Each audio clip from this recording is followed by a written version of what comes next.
ক্রিকেটের ক্ষতি হয়েছে, বাংলাদেশ ক্রিকেট প্লেয়ারদের ক্ষতি হয়েছে। তো ওদের বলতেছে যে আপনারা দুজন কি করতেছেন, আমার ব্যথা ঠিক হয় না কেন। হ্যাঁ, ব্যাটসম্যানও জানে যে ওই কাটারই মারবে, কিন্তু দেখবেন যে আপনার কোন কাটারটা আসবে সেটা বুঝে না। সেটা হ্যাঁ এখনো মনে হয় আপনার যদি বোর্ড ইলেকশনটা না হয় সে পর্যন্ত আমরা বলতে পারবো এখনো স্টেবল না, কারণ এখন একটা ইন্টারিম বোর্ড চলছে। হোপফুলি আপনার ইন্টারিম আসার পরে থেকে আমরা দেখতে পেরেছি কিছু চেঞ্জ যেগুলা আমি বলবো প্রশংসিত হয়েছে। তো অবশ্যই ইলেকশন হলে আমি মনে করি যে আরও জিনিসগুলো ভালো দিকে যাবে। আর আপনি যদি রিসেন্ট ডেজ বাংলাদেশ ক্রিকেটের পারফরমেন্স বলেন, এটা আসলে প্লেয়ারদের উপরে এবং টিমের উপরে ইফেক্ট করে। যে আপনি যেটা বললেন যে আসলে আমাদের সঙ্গে বাংলাদেশ ক্রিকেটের সঙ্গে যেটা হয়েছে, টি-20 ওয়ার্ল্ড কাপ খেলতে যায়নি, তো এটা তো অবশ্যই বাংলাদেশের বিগ লস ছিল। এটা একটু এই আলোচনাটায় আসতাম, আপনি চলে আসলেন, তাহলে একটু এখানে অ্যাড করেই দেই, মানে সংযুক্ত করি। সাকিব আল হাসান আজকে মুম্বাইতে একটা ইউরোপিয়ান টি-20 টুর্নামেন্টের জার্সি উন্মোচন অনুষ্ঠান ছিল, সেখানে বলেছেন যে ইন্ডিয়া শ্রীলঙ্কায় টি-20 ওয়ার্ল্ড কাপ খেলতে না যাওয়াটা বাংলাদেশ ক্রিকেটের জন্য বিশাল এক ক্ষতি বা সর্বকালের সবচেয়ে বড় ক্ষতি, এবং সেই দায় দায়িত্ব ইন্টারিম গভর্নমেন্ট, যারা এই নির্বাচিত গভর্নমেন্টের আগে যে ইন্টারিম গভর্নমেন্ট ছিল তার উপরেই তিনি একদম বলেছেন যে সম্পূর্ণ দায় তাদের। বাংলাদেশ ক্রিকেটের এই ক্ষতির বিষয়টা, মানে ক্ষতিটা কত বড়, এটা কতখানি বিস্তৃত? দেখেন, বাংলাদেশ ক্রিকেটে মানে সিম্পলভাবে যদি বলা হয় যে না, হ্যাঁ আমরা স্টিল ক্রিকেট খেলবো, কিন্তু ধরেন এই ওয়ার্ল্ড কাপটা আর আসবে না। হ্যাঁ, তো অনেক প্লেয়ারের স্বপ্ন, অনেক প্লেয়ার স্বাভাবিক অর্থে 2 বছর পরে ওই প্লেয়ার ওই ফর্ম থাকবে কিনা, ইনজুরির অনেক বিষয় আছে। তো এই সব ওভারঅল সব কিছু মিলিয়ে এবং বাংলাদেশ ক্রিকেটে আসলে যে ইন্টারন্যাশনালি একটা যে ইমেজ ছিল, সেখান থেকে আমি বলবো যে সেটা আমি এত ডিপে যাব না। তারপরে ধরেন যেহেতু গভর্নমেন্ট এখানে ইনভলভ ছিল বা প্রিভিয়াস বোর্ড যারা ছিল, তারা এটা চাইলে জিনিসটা আমার মনে হয় আরও সুন্দরভাবে হ্যান্ডেল করতে পারতো। প্লেয়ারের উপর দোষারোপ করা হয়েছে বা প্লেয়ার বোর্ডের উপর দোষারোপ করেছে। আমি বললাম জিনিসটা একটা কাদা সরাসরি, যেটা বললো যে সাকিবের যেটা আপনি উদাহরণ টানলেন যে একটা ব্লান্ডার করছে, আসলে বিষয়টা আরও সহজভাবে ধরতে পারতো। কিন্তু দিন শেষে ক্রিকেটের ক্ষতি হয়েছে, বাংলাদেশ ক্রিকেট প্লেয়ারদের ক্ষতি হয়েছে। এক্স্যাক্টলি, ক্রিকেটের ক্ষতি, বাংলাদেশের প্লেয়ারদের ক্ষতি, সব কিছু মিলিয়ে সেই ক্ষতি পুষিয়ে নেওয়ার মতন সামর্থ্য ডেফিনেটলি বাংলাদেশ ক্রিকেটের আছে, if I am not wrong. অবশ্যই। এবং সেই ক্ষতিটা পুষিয়ে নেওয়ার জন্য এই মুহূর্তে যদি আমি টি-20 ক্রিকেট নিয়ে কথা বলি, যেহেতু আমাদের সিরিজটা চলছে এবং আজকে যে ম্যাচটা ছিল সেই ম্যাচটা বৃষ্টির কারণে পন্ড হয়ে গেছে। প্রথম ম্যাচে নিউজিল্যান্ডের 182 রানকে খুবই কম্প্রিহেন্সিভলি বাংলাদেশ দল চেজ করেছে। ঘরের মাটিতে বাংলাদেশের সবচেয়ে বড় চেজ করে ম্যাচ জেতার রেকর্ড। তার আগে বাংলাদেশ দল 5টা সিরিজ জিতেছে গত বছর মে থেকে ডিসেম্বর পর্যন্ত। এবং টি-20তেও কি তাহলে বাংলাদেশ এখন বেশ ফর্মিডেবল সাইড হয়ে গেল? বলা যায়। আমি সাকিবের কথা টেনে আমি বলছি যে এখন সাকিব বলেছে যে আপনার বাংলাদেশ ওভারঅল টিম হয়ে খেলছে, তো সেইটা আসলে আপনার সম্ভব হয়েছে। আপনি দেখবেন যে বাংলাদেশে কিন্তু রিসেন্ট ডেজ আপনি যদি বাংলাদেশের প্লেয়ারদের দেখেন, বেশ কিছু প্লেয়ার কিন্তু ওভারসিজ ফ্র্যাঞ্চাইজি ক্রিকেট খেলা শুরু করেছে। তো আপনার টিম গেম তখন হয় যদি আপনার প্লেয়ার ওরকম ইম্প্যাক্ট প্লেয়ার থাকে। তো যাদের কিনা অভিজ্ঞতা আছে যে ওইসব লেভেলে ভালো কম্পিটিটিভ ক্রিকেট খেলার, আপনার বিগ ব্যাশে আপনার রিশাদ খেলেছে, মুস্তাফিজ আমরা জানি যে অনেক দিন ধরে ফ্র্যাঞ্চাইজি ক্রিকেট খেলছে। অ্যাট দ্য সেম টাইম আপনার শরীফুল, আপনার নাহিদ রানা, পারভেজ ইমন, এরা খেলছে, তানজিদ তামিম। হ্যাঁ, তো এই জিনিসটা আপনি দেখবেন যে আফগানিস্তান ক্রিকেট টি-20 বিশেষ করে চেঞ্জ হয়ে গেছে কিন্তু ওভারঅল ফ্র্যাঞ্চাইজি ক্রিকেট। কিন্তু এখন আমি বলবো যে আরেকজন বাংলাদেশ ক্রিকেটার আছে, লাস্ট ম্যাচে তার যে ইনিংসটা ছিল অসাধারণ, শামীম পাটোয়ারি, ওরও কিন্তু সুযোগ থাকবে যে ভবিষ্যতে। এবং বাংলাদেশ ক্রিকেটের বিশেষ করে ক্রিকেট বোর্ডে এটা দেখা উচিত আরও কিছু প্লেয়ারদের যাতে করে ফ্র্যাঞ্চাইজি ক্রিকেট খেলতে পারে। তো ওভারঅল আপনার এই জিনিসটা চেঞ্জ করতে হলে আমাদের অনেক বেশি এই ধরনের টুর্নামেন্ট শুরু করতে হবে। মানে রিসেন্টলি আপনার টি-20 আপনার শুরু হয়েছে NCL-এ, আমরা স্টিল ইটস নট এনাফ। আপনার ধরেন মাত্র 2টা টুর্নামেন্ট খেলি, আপনি অন্য দেশে যদি দেখেন যে অনেকগুলো টুর্নামেন্ট হয়। পাকিস্তান তো তাদের ইয়ুথ লেভেলে টি-20 টুর্নামেন্ট চালু করেছিল, রমিজ রাজা যখন বোর্ড প্রেসিডেন্ট ছিলেন তখনই তারা এটা চালু করেছে। হ্যাঁ, তো এই জিনিসগুলো আসলে এখন যে নতুন বোর্ড এসছে, তারা ইলেকশন করে আসলে হয়তো বা তাদের কাছে আপনার কাজ করার অপশন অনেক বেশি থাকবে। আমরা জানি যে তামিম দেশ সেরা ওপেনার ছিল, ঠিক আছে, সে অবশ্যই হইতে যাবে দেশের সেরা বোর্ড প্রেসিডেন্ট। হ্যাঁ, তো এখন পর্যন্ত সোফা যেভাবে যাচ্ছে, আমার মনে হয় তিনি যদি ইলেক্টেড হয়ে বোর্ডে আসতে পারেন, আমরা হয়তো বা অনেক চমক দেখব, যেখানে আপনার ইনভেস্ট করলে। আমরা এটাও জানি যে আসলে আমাদের কিন্তু ফান্ড আছে, কিন্তু ধরেন আমরা গ্রাসরুট লেভেল, তারপরে আমাদের একাডেমি, HP, এখানে যদি লং টার্ম যদি প্রোগ্রাম করে, আমার মনে হয় বিলিভ যে এখান থেকে আমাদের অনেক প্লেয়ার বের হয়ে আসবে এবং যারা ভবিষ্যতে ক্রিকেটকে সামনের দিকে নিয়ে যাবে। ডলার ভাই, আপনি তামিম ইকবালের টিমমেট ছিলেন, একই সাথে এজ লেভেল ক্রিকেট খেলেছেন। তামিম ইকবাল যখন বোর্ড প্রেসিডেন্ট, আপনাদের জন্য কি দাবি বা তার কাছে সরাসরি যাওয়ার সুযোগটা অন্যান্য বোর্ড প্রেসিডেন্টের তুলনায় কম্পারেটিভলি ইজি? ওই এক্সেসটা তো অবশ্যই ডেফিনেটলি থাকবে, কিন্তু ধরেন আপনার সেও একটা প্রফেশনাল জায়গায় বসে আছে, আমি আমার কাজ করছি, সেও একটা কাজ করছে, তো অবশ্যই আপনার যখন ইন্টারাকশন হবে, যখন কথা হবে, আমি যেহেতু একসঙ্গে খেলেছি, আমিও কাজ করছি, বিসিবিতেই কাজ করছি, এজ লেভেল নিয়ে কাজ করেছি, তো আসলে যখন যদি প্রয়োজন হয়, যদি মনে করে যে না এই জিনিসগুলা কেমন চলছে, যখন কথা হয়, তো আসলে টোটাল আমাদের ক্রিকেট নিয়েই কথা হয়। তো সত্যি কথা বলতে কি যে বাংলাদেশ ক্রিকেট এখন যে অবস্থায় আছে সেটা আমি কাউকে দোষারোপ করব না, তারাও চেষ্টা করেছে বিগত দিনে, কিন্তু হয়তোবা সেটা এনাফ ছিল Not না। up to the হ্যাঁ, mark. তো এখন হয়তোবা সেই চেঞ্জের সময় প্রপার ওয়েতে যদি আগাইতে পারি, ইনশাল্লাহ আমরা আমাদের যেখানে থাকার কথা ছিল, হয়তোবা একটু সময় লাগবে, ওভারনাইট কোনো কিছু চেঞ্জ হয় না, তো এটা যদি প্রপার ওয়েতে যায় আপনার হয়তোবা আমি মনে করি যে উইদিন 1-1.5 বছর বা ইভেন 2 বছরের মধ্যে আমরা রেজাল্ট দেখতে পারি। এক্স্যাক্টলি। নিজে পেসার, এজ লেভেল ক্রিকেট নিয়ে কাজ করছেন, পেস বোলিং কোচ। নাহিদ রানাকে নিয়ে একটু কথা বলবো, যে নাহিদ রানা অন্য সব পেসারদের তুলনায় কোথায় আলাদা? দেখেন, এইচপিতে যখন প্রথম আমি ওকে পাই, তার আগেও আন্ডার-19 আপনার প্রাথমিক স্কোয়াডে ছিল, তো একদম যখন নতুন আসছে, লাইন লেন্থ ডেফিনেটলি যখন জোরে বল করতো, ছিল খুব বেশি কন্ট্রোল ছিল না, ডে বাই ডে আপনার ওইটাকে পরিণত করেছে। তো একটা ফানি একটা বিষয়, মানে আমার কাছে ভালো লেগেছে যে আসলে ও যেভাবে ও নিজেকে আর কি দেখে, ওর একটা ইনজুরি ছিল, তো আমাদের এইচপিতে 2জন ফিজিও ছিল, তো ইনজুরিটা সময় লাগতেছিল, রিকভার হচ্ছিল না, ও বল করার জন্য উদ্গ্রীব যে আমি কখন মাঠে নামবো, কখন বল করব। তো আমি ওর পাশে বসাছিলাম, তো ও মানে একটু ফ্রাস্ট্রেটেড, এবং ফিজিওরা বলছে আর একটু সময় লাগবে, এটা তুমি অস্থির হয়েও না। তো ওদের বলতেছে যে আপনারা দুজন কী করতেছেন, আমার ব্যথা ঠিক হয় না কেন? হ্যাঁ, তো এরকম একটা প্রশ্ন ধরেন ও যদি বুঝে বলে বা নাও বলে যে মাঠে নামতে হবে, আপনি শোয়েব আখতার অনেক শুনছেন, মানে হিস্ট্রি শুনছেন। হ্যাঁ, এমন হয়েছে যে সিরিঞ্জ দিয়ে তার হাঁটুর পুঁজ বের করতে হয়েছে, তারপরেও খেলার জন্য তার সেই হাঙ্গারটা ছিল। তো ও সবসময় চেয়েছে যখনই মাঠে নামছে জোরে বল করার, ওর আপনার ফার্স্ট প্রায়োরিটি ছিল যে জোরে বল করা, তো এখন আস্তে আস্তে পরিণত হচ্ছে। তো এটা একটা বড় অ্যাসেট যে একজন পেস বলার ধরেন আপনার সে 150 বা 155 এটা বল করা একটা, মানে বিশেষ করে আমাদের জন্য তো এটা একটা বিশাল ব্যাপার। তো এটা অবশ্যই টেক কেয়ার করতে হবে যে আমাদের ভবিষ্যতের জন্য যত বেশি সার্ভিস দিতে পারবে বাংলাদেশ টিমের জন্য। একজন পেস বোলিং কোচ হিসেবে নাহিদ রানার মতন এই ধরনের এক্সপ্রেস বোলারদেরকে কিভাবে আসলে তাদের টেক কেয়ারটা করা দরকার বলে আপনি মনে করেন? দেখেন, ন্যাচারাল যে জিনিসগুলো থাকে, হ্যাঁ, মানে বিভিন্ন কোচের সঙ্গে কাজ করবে আপনার, ওর ওভারঅল ক্যারিয়ার এখন থেকে শুরু করে হয়তো বা আরও 10 বছর 15 বছর খেলবে, তো সবাই কিন্তু একটা জিনিস মাথায় রেখে ওকে নিয়ে কাজ করবে যাতে করে ন্যাচারাল অ্যাবিলিটি নষ্ট না হয়ে যায়। তো এই টাইপের বোলারদের ক্ষেত্রে সবসময় মাথায় রাখতে হবে যে ওয়ার্কলোডটা কী থাকবে, ইনজুরিতে যেন না পড়ে যায়। হ্যাঁ, কিন্তু মানে এটা এমন একটা খেলা, বা বিশেষ করে ওর ইনজুরি আসবেই, হ্যাঁ, কিন্তু ওর মাথাও যেন এটা যেন না চলে যায় না আমি ইনজুরি হয়ে যেতে পারি। তো মানে নাহিদ রানাকে যেভাবে দেখেছি এবং যেভাবে খেলছে, ও আসলে ইনজুরি নিয়ে খুব বেশি ওয়ারিডও না। হ্যাঁ, সে তো একটা প্রেস কনফারেন্সে বলেছে যুদ্ধে নামলে আবার গুলি খাওয়ার ভয় পেলে চলে নাকি। হ্যাঁ, তো আপনার কি হবে যে আপনার হয়তোবা ও স্কিলফুল হবে ডে বাই ডে, কিন্তু মেইন বিষয়টা যেন অ্যাজ লং অ্যাজ যে ওর যে অ্যাবিলিটি এটা আছে যে জোরে বল করার, এটা যেন সবসময় এটা কন্টেন্ট করতে পারে। রাইট নাও বাংলাদেশের যে পেস বোলিং ইউনিট, স্পেশালি সাদা বলে, মুস্তাফিজ, শরীফুল, নাহিদ রানা, তাসকিন, হাসান,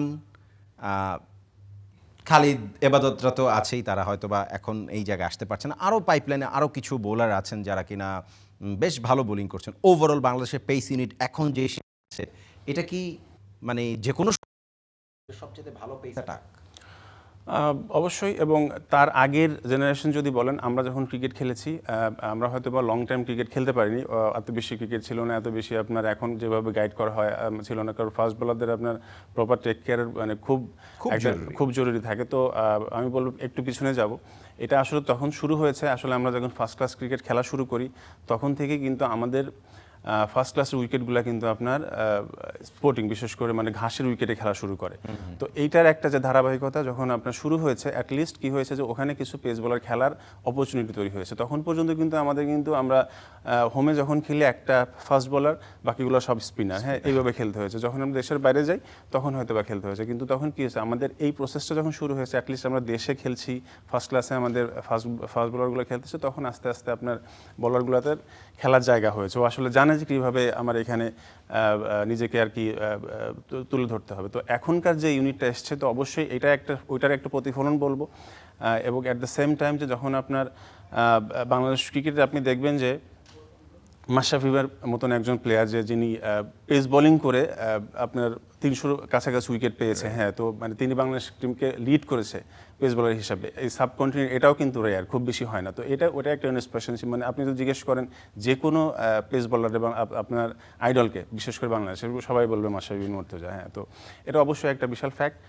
আমি পার্সোনালি তার অনেক বড় ফ্যান। তো এখন যে ইউনিটটা পেস বোলিং ইউনিট আছে, আমি বলবো যে ওয়ান অফ দ্য মানে বেস্ট বাংলাদেশের মানে এভার প্রডিউস যে এই প্লেয়ারগুলো যতগুলো আছে, এরাই সেরা। ওভারঅল টি-20 ক্রিকেট এই মুহূর্তে আমরা মানে পরেরটা ঢাকায়, মানে থার্ড টি-20টা ঢাকায় হবে, এবং এটা এখন সিরিজ ডিসাইডার। বাংলাদেশ 1-0 এগিয়ে, দ্বিতীয়টা পরিত্যক্ত। ঢাকায় চট্টগ্রামের মতন অত ভালো ব্যাটিং উইকেট না, একটু স্লো স্ল্যাগিশ উইকেট আমরা দেখি, একটু কম রান প্রডিউস হয়। যদিও সেকেন্ড ওয়ানডেতে কিছুটা ভালো বেটার উইকেট আমরা দেখেছি। তো স্পোর্টিং নাকি মানে নিউজিল্যান্ডকে হারিয়ে দেওয়ার মতন ওই স্পিনিং রেসিপি উইকেট বানানোটাই ভালো মনে করেন? Mirpur always unpredictable. আপনার ইভেন আমার মনে হয় না যে হ্যাঁ, টমি হেমিং ভালো করছে। আপনি যদি কম্পেয়ার করা হয় গামিনী থেকে, তো অবশ্যই ভালো করছে। হয়তো কিছুটা হলেও এখন বুঝতে পারছে যে উইকেটের বিহেভ কেমন হবে। আপনার প্রশ্নের উত্তর যদি যায়, অবশ্যই এখন বাংলাদেশের যে স্ট্রেংথ, যে কোনো উইকেটই বানাতে পারে। আমাদের স্পিন অবশ্যই সবসময় আমাদের স্পিন ভালো। এখন আমাদের পেস বোলার, আপনি যে আমরা একটু আগে যে কথা বললাম, হ্যাঁ পেস বোলারই যাচ্ছে। আপনি লাস্ট ম্যাচে যদি দেখেন যে মুস্তাফিজ ছিল না, আমাদের ফ্রন্ট লাইন বলার আরও বেশ কয়েকজন ছিল না, সেখানে আপনার রিপন মণ্ডল খেলেছে এবং তানজিম সাকিব ব্যাক করেছে। তো তারাও খুব ভালো করছে। যে যখন সুযোগ পাচ্ছে, এটা সব থেকে ভালো বিষয় যে সে তার ইম্প্যাক্ট রাখতেছে। সো এটা হচ্ছে আপনার, এটা বলা যায় আসলে যে আমাদের স্ট্রেংথ, আমাদের ব্যাকআপ প্লেয়ার কত ভালো। তো যদি যাই যে অবশ্যই যদি আপনার মিরপুরে বাংলাদেশ মনে করে যে আপনার ফার্স্ট ওয়ানডের পরে কিন্তু বাংলাদেশ কিন্তু আবার কিন্তু পেস বলের স্ট্রেংথে চলে গিয়েছে, স্পোর্টিং উইকেটে চলে গেছে। হ্যাঁ, তো এখানে ধরেন নর্মালি আপনি যখন মেগা ইভেন্ট খেলবেন, তখন কিন্তু আপনার স্পোর্টিং টাইপের উইকেটই খেলতে হবে। 2027 ওয়ার্ল্ড কাপটা খেলতে হবে সাউথ আফ্রিকায়, তো সেখানে বেশ স্পোর্টিং উইকেটই হবে। এবং আমি যদি বাংলাদেশের ফার্স্ট টি-20তে যাই, আপনি দেখবেন যে আমি যদি ভুল না করে থাকি 9টা ওভার বাউন্ডারি হয়েছে, উইচ ইজ মানে এটা অবশ্যই বাংলাদেশ মানে প্লেয়ারদের এখন বাউন্ডারি হিটিং এর অ্যাবিলিটি বেড়েছে, পাওয়ার হিটিং অনেক বেড়েছে। হ্যাঁ, তো সেটা পসিবল আপনার যদি ভালো উইকেট, এবং সেটা কিন্তু গত 8-9 মাস ধরেই এই পাওয়ার হিটিং এবিলিটিটা এসছে। আমি যদি পারভেজ ইমানের কথা বলি, তানজিদ তামিম তো ছক্কা মেরে মানে সবচেয়ে বেশি ছক্কা মারার রেকর্ড চলে এসছে। তাহিদ হৃদয়, পারভেজ ইমন, সাইফ হাসান, লিটন তো ডেফিনেটলি খুবই চমৎকার প্লেয়ার। তারপরে শামীম পাটোয়ারির একটা নো-লুক শট আমরা প্রথম টি-20তে দেখেছি, দ্যাট ওয়াজ ফ্যান্টাস্টিক। এক্স্যাক্টলি। তো ওভারঅল এই মুহূর্তে বাংলাদেশ টি-20 দলটা খুব ভালো শেপে আছে। টি-20 ওয়ার্ল্ড কাপ না খেলার ক্ষতিটা 2028 টি-20 বিশ্বকাপ দিয়ে বাংলাদেশকে পুষিয়ে নিতে হবে। সেই পথে বাংলাদেশ এই মুহূর্তে যেভাবে আগাচ্ছে, সেটাতে আপনি সন্তুষ্ট কিনা? দেখেন, সন্তুষ্ট আসলে যতক্ষণ পর্যন্ত আমরা বড় ইভেন্টে তেমন কোনো মানে সফলতা যতদিন পর্যন্ত না আসছে, সেটা আসলে আলটিমেটলি স্যাটিসফ্যাকশন হবে না। কিন্তু যেভাবে যে প্রসেসে আগাচ্ছে, আমি বলবো রাইট ট্র্যাকে আছে। কারণ আমাদের টি-20 যদি আপনি একটু পিছন দিকে যান, আমাদের ওয়ানডে ফর্ম্যাটটা ভালো জায়গায় ছিল, কিন্তু এখন রিসেন্ট আমরা টি-20 খুব ভালো খেলেছি, মানে ভালো খেলছি। এই ফর্ম্যাটটা মানে কীভাবে খেলতে হয়, এটা হয়তো বা আমাদের প্লেয়াররা বুঝতে পেরেছে, টিম ম্যানেজমেন্ট হয়তো বা সেইভাবে ডিজাইন করছে। আমি বলবো যে হ্যাঁ, এইভাবে যদি আগাতে থাকে, শুধু দেশে না, দেশের বাইরে যে খেলাগুলো হবে সেখানেও যদি ডিফারেন্ট কন্ডিশনে ভালো করতে পারে, আমি বলবো যে না, ডেফিনেটলি যে ধরেন আমরা ওইভাবে আশা করতে পারি যে হয়তো বা আশা সবসময় করি, যদিও বা আমাদের মেগা ইভেন্টগুলো খুব বেশি আমাদের ভালো রেজাল্ট নেই, তো আমি মনে করবো যে যদি এইভাবে যদি আগাতে থাকে, হয়তো বা ভালো কিছু হতে পারে। রাইট, দুই নিউ কামার রিপন মণ্ডল এবং সাকলাইন, এই দুইজনের এবিলিটি, তাদের সামর্থ্য দুর্বলতাকে যদি একটু ক্রিটিক্যালি অ্যানালাইসিস করেন। দেখেন রিপন আমি রিপনের সময় আমি মানে একদম খুব ডিপলি কাজ করেছি, ঠিক আছে, ওর ওয়ার্ক এথিক খুব ভালো। সাকলাইনকেও পেয়েছি, কিন্তু আপনার খুব বেশি কাজ করা হয়নি। ও যখন এসপিতে আসছে আমি তখন আন্ডার-19 আমি বোলিং কোচ হিসেবে কাজ করেছি, কিন্তু রিপনকে আমি এসপিতে পেয়েছি। তো রিপন ও জানে যে আসলে ওর স্ট্রেংথের জায়গা কোথায়, তো ওর পেসটা নিয়েও কাজ করা হয়েছে। ও এর আগে যে বলার ছিল তাতে করে ওর সবসময় আপনার ওই লেন্থটা ওর ভেরি ইম্পর্টেন্ট ছিল, যে আসলে খুব বেশি জোরে বল করতে পারতো না। এখন একটু পেস ইনক্রিজ করেছে, কিন্তু ও জানে যে ইন্টারন্যাশনালি টিকে থাকতে হলে কি কতটুক মানে আপনার এক্সিকিউশন বা কি করলে সে আর ওই লেভেলে আর কি সাস্টেন করতে পারবে। কি লাগে ডলার মাহমুদ ইন্টারন্যাশনালি বা আন্তর্জাতিক মানের বোলার হতে বা সেই জায়গায় টিকে থাকতে কোন কোন কোয়ালিটিগুলো লাগে? দেখেন, কোয়ালিটি আপনার অনেকেই আছে, হ্যাঁ, আপনার এক্সিকিউশন ভেরি ইম্পর্টেন্ট। ওকে, ঠিক আছে, যে আপনি অনেক জোরে দৌড়াইতে পারেন, ঠিক আছে, এখন জোরে দৌড়ায় যদি আপনি মাঝপথে যদি থেমে যান তাহলে আপনার পুরাটা এক্সিকিউট হলো না, তো সেখানে গিয়ে উল্টা হয়ে পড়ে গেলেন। হ্যাঁ, তো মানে আমরা অনেক দেখেছি যে অনেক ট্যালেন্টেড প্লেয়ার আসছে, তো ওভারঅল যদি আপনি মাঠে গিয়ে সেটা যদি এক্সিকিউশন না করতে পারেন আসলে এটা ইউজলেস। তো আপনার সেইভাবে প্লেয়ার যদি তৈরি হতে পারে, ও যদি ওখানে আমি আসছি আবার, যে ও যদি বুঝতে পারে যে আসলে আমার এইখানে ডিমান্ড করতেছে, আমি এইটা আমার ভালো করতে হবে, বিশেষ করে ও ইয়র্কার প্র্যাকটিস, মানে হয় না যে আমরা বলি natural, there is nothing natural, যে আপনি যখন অনেক কিছু মানে রিপিটেডলি অনেকবার করবেন সেটা তখন আপনার ন্যাচারাল হয়ে যাবে, কারণ আপনার ওটা অ্যাডাপ্ট করে ফেলেছেন। তো রিপন সবসময় ওর ডিজাইনটা থাকতো প্র্যাকটিসে, বলতো যে ভাই যে আমাকে ইয়র্কার করার জন্য আমাকে একটা সেট আপ করে দেন। এবং রাজশাহী ওয়ারিয়র্সের হয়ে একটা সুপার ওভার, মানে আমি খুব কাছ থেকে দেখেছি রিপন মণ্ডলকে, আমি তার সাথে নিজেও কাজ করেছি। তো একটা সুপার ওভারে দুর্দান্ত ইয়ার্কার, এবং তার আগে আপনার একটা if I am not wrong Asia cup or youth Asia cup খেলে আসলো, সেখানে স্প্লেন্ডেড একটা ওভার করেছিল, এরকম সুপার ওভারই দুর্দান্ত বোলিং ছিল তার। সব থেকে ভালো দিক যে ও কোনো সময় প্ল্যান থেকে সরে যায় না, ঠিক আছে, ধরেন আপনার হয়তো বা ওখান থেকেই বাউন্ডারি হচ্ছে বা ব্যাটসম্যান ভালো খেলছে, কিন্তু স্টিল ওর হয়তো বা সেকেন্ড বল বা থার্ড বল ও ইয়র্কারি করবে। তো এবং এটাও ভালো করে জানে যে মানে কখন স্টাম্পে করতে হবে, কখন ওয়াইড করতে হবে, কখন আপনার ট্রো ক্রাশার, তো এই জিনিসগুলো ওর কন্ট্রোল আছে। ইয়র্কারের মধ্যেও ধরেন আপনার ভেরিয়েশন আছে, যেরকম মুস্তাফিজ দেখবেন যে আপনার কয়েক প্রকারের স্লোয়ার মারে, ব্যাটসম্যানও জানে যে ওই কাটারই মারবে, কিন্তু দেখবেন যে আপনার কোন কাটারটা আসবে সেটা বুঝে না। সেটাও তখন আপনি ব্যাটসম্যানকে যখন ডিসিভ করবেন, তো ব্যাটসম্যান আপনাকে নিয়ে যখন চিন্তা করবে, ওই আপনার 21 সেকেন্ড বা 99 সেকেন্ড যখন লেট হয়ে যাবে, বাই দিস টাইম দেখা গেলো যে আপনার মিস টাইমিং হতে পারে, আউট হয়ে যেতে পারে। তো এটা হচ্ছে ওই পারফেক্ট এক্সিকিউশন লাগবে, এর পেছনের আপনার যে প্র্যাকটিসটা, তো এটা আসলে আপনার খুব ভেরি ইম্পর্টেন্ট, যে আসলে মানে কখন আর ওইটা গিয়ে ও আর কি আপনার এক্সিকিউট করতে পারবে, তার কতদিন লাগবে। এক্স্যাক্টলি। সাকলাইন সাকলাইন আপনার শুনেছি যে ও খুব আপনার টেপ টেনিস ক্রিকেট খেলতো, রাইট। তো তারপরে ফার্স্ট ডিভিশন ক্রিকেট খেলেছে বেশ কিছুদিন, তারপরে আপনার ও কিন্তু মানে লেট মানে ইনক্লুশন মানে ক্রিকেটে মানে খেলেছে আপনার টেপ টেনিস, কিন্তু আপনার যখন প্রফেশনাল ক্রিকেট খেলতে আসছে তখন মোটামুটি ও একটু ম্যাচিউর হয়ে আসছে। তো টেপ টেনিস ক্রিকেট আর আপনার নর্মাল ক্রিকেট বলের ক্রিকেট কিন্তু তফাৎ হলেও কিন্তু আপনার সব জায়গায় কম্পিটিশন ছিল, আর ওখানে কিন্তু ছোট মাঠে খেলা হয়। হ্যাঁ, তো আপনার একটা জিনিস মাথা কাটাতে হয় টেপ টেনিসে। হ্যাঁ, তো একটা জিনিস কি হয়েছে দেখবেন আপনার, ও যে স্লোয়ারটা, ও যে অফ কাটার মারে, ওই ক্রিকেট খেলে ওখানে অ্যাডাপ্ট করে ফেলেছে।